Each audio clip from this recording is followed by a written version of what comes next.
New coach, Frank Vogel. This is obviously a proud and historic franchise. It's a big honor for me to be here today, to be responsible for this next chapter of our history.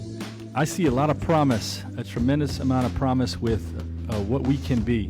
I think we can accomplish great things, and I'm very excited about that. My family is thrilled.